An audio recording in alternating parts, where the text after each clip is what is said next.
Hi, hello and welcome back to another Onkruid video.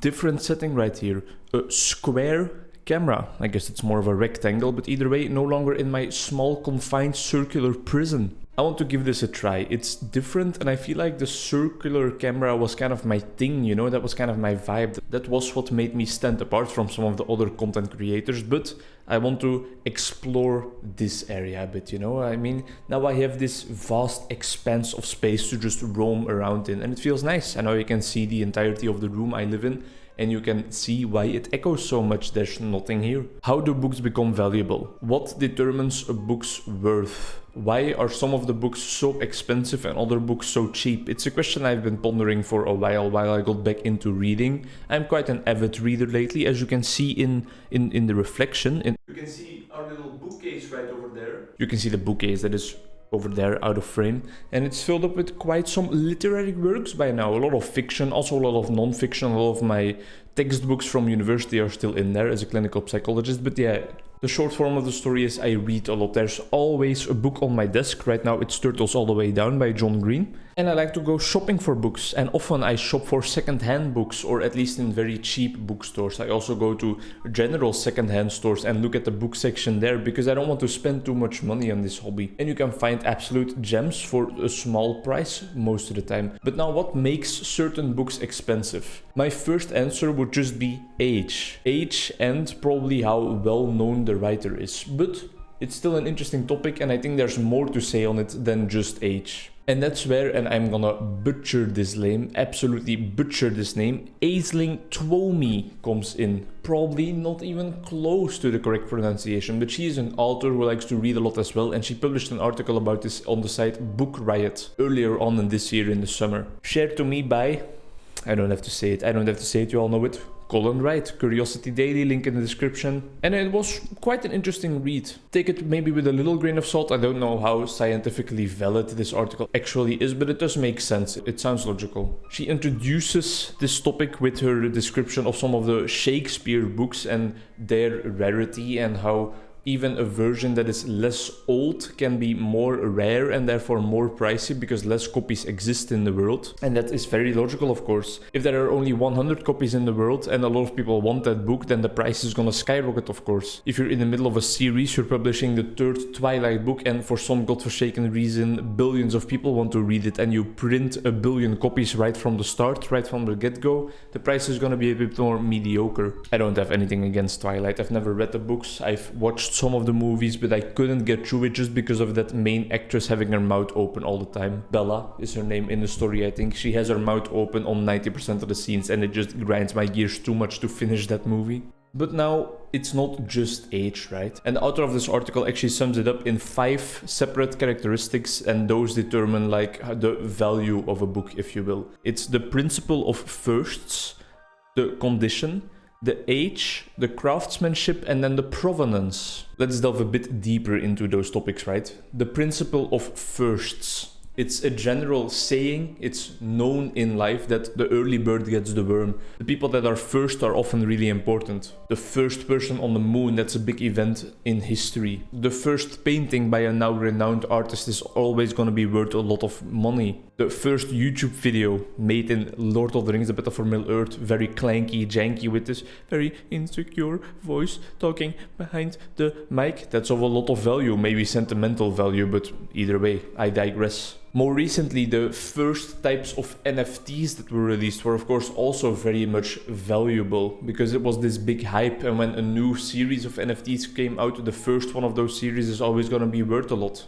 And this also types into the demand and the influence of demand on production, because an author's first book is never or almost never gonna be that well known. It's never gonna be widely searched for, and therefore most of the time there's only gonna be a limited amount of copies printed. Book publishers are not necessarily gonna go out on a limb and take financial risks and produce a billion copies of the first book you write as an author. No, they're probably gonna keep it more on a down low scale and see how the book does, and then if it does prove to be proficient at selling, then maybe they will print more copies of it. And you can see where I'm going, right? There's only 100 copies in existence of your first book, but now 20 years later you are a world-renowned New York Times bestseller author, even though that seems to mean nothing anymore because it's stamped on every single book that means something lately. Either way, that first book, those first 100 copies will be worth quite a lot of money by then probably. But the principles of first, so it's not just about the first book, the first literary work, no, it can also, for example, be the first mention of a specific character. This is especially important and prevalent in the world of graphic novels and comic books.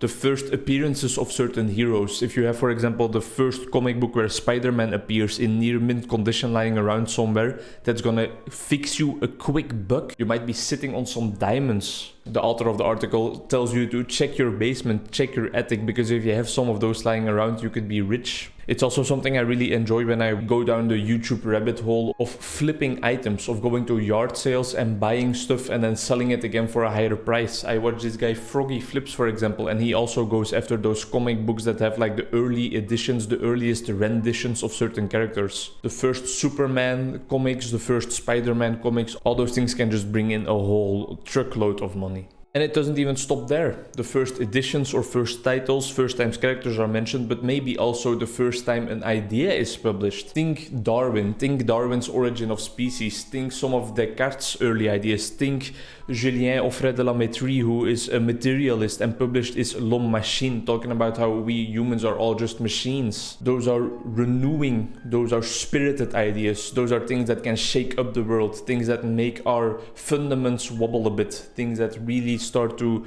invoke doubt in everything we would normally be sure about. Because I mean, we humans can be machines, right? Because we have all this biological crap and we are alive and we can be machines, right? Can we? And of course, things as controversial as that and the first times ideas like that that can shake up the fundaments of the world or of the entire universe are published, they can also be worth quite a ton later. And that's why you always write down your ideas. There's even cases of a person sending a letter to another person about an idea. For example, a father sending a letter to his son like, hey, I might write a book about this in the future because it sounds interesting. And then that original letter that first coined the idea, that is worth way more than the book describing the idea in detail. So the next time you have this genius insight of a pizza cutter and bottle opener in one, write it down. Later in life, when everyone has that in their house, they are gonna be like, oh damn, I wish I would have that first written down piece of paper that really promised the existence of this life-changing tool in the future. Don't steal that idea from me. That's an Onkruid classic, an Onkruid original. The second principle, other than the principles of first, is condition. Condition also plays an important part, and that is in all things that can be worth anything. That's of course the case. Like for example in collector's items, even the condition of the box surrounding the thing you are collecting can still determine the value of the item inside. But that's difficult. That's difficult in terms of books. Take a look at Pokemon cards, for example. They have been in the limelight in the media for a while now, for the past couple of years. I think they actually had their prime resurgence like a year ago or maybe a couple of years ago, and the hype has already died down a bit again. But for books it's different. For Pokemon cards you can see very uniformly, very universally, they have the same characteristics. You can see how centered the picture is, how the print is, whether there are no creases, whether the corners are nice and aligned. But for books there is way less uniformity. Go into the library, go into a local bookstore, look at the diversity in shapes, in colors, in type fonts, in letter sizes, in types of covers. You have paperbacks, you have hardcovers, you even have online books nowadays. And so grading a book's condition is a harder job than grading something more uniformly accessible, more alike in all its examples like Pokemon cards. There's a bit of a contradiction, there's a bit of a paradox in there, and that's... Hold on for a second. That was interesting. Quite unique. It's the second time that this random little boy, I don't know, rings our doorbell, and I wondered last time what it was all about. Ran up the stairs. But apparently he's somebody quite new in our country, and our downstairs neighbor is teaching him Dutch, and it was a very touching, precious little cute experience. He had this box of chocolates with him to thank her for the Dutch lessons. It was nice. And now we have shown him which doorbell he actually needs to press, but if he rings ours again, I won't mind. It's no problem. I'm doing a 100k run challenge this month and my legs are just, my condition, my general physical health is deteriorating quickly, even though I'm only at day 4. When your legs don't work like they used to before. What the hell was I talking about? Was I still talking about condition? Yeah, I was gonna talk about the paradox in condition, the kind of counterintuitive part, because when you're going to a library or a book sale, or for me personally at least, and I see a book that is really weathered down, that means that it has been read a lot. And that can mean that it's a good book, you know? If a book is being read a lot, is being used a lot, it has been taken around the world and back, that means that somebody has attached value to it and has maybe read it multiple times even. So it's kind of counterintuitive. It diminishes the value of the book in a monetary sense, but it might elevate the value in a more emotional attachment kind of sense and in a more reading pleasure kind of sense. Principle of firsts, condition, and then age, the classical one, the thing that we all associate with a book's value and with most art pieces' value as well. A very simple explanation about why age determines a book's value is that earlier on in life, in our history of printing, something like the Gutenberg Bible, for example, it was just way harder to print the books back then. And that's why the copies are more limited, because it was also harder to take it around, so the copies got less widespread throughout the world. And now book presses are everywhere and books can just be made. What does that mean? And books can just be made at a high tempo. They can just be thrown out, spewed out of the printing machine, you know? So again, it ties into supply and demand a bit. And that's why right now age doesn't necessarily align with value anymore. Even when you go to a flea market and you see this guy having all these old books lying around, they might not be worth anything, because even for 19th century books, there's just a bunch of copies around already. But sometimes you also have to look further than what the word just means.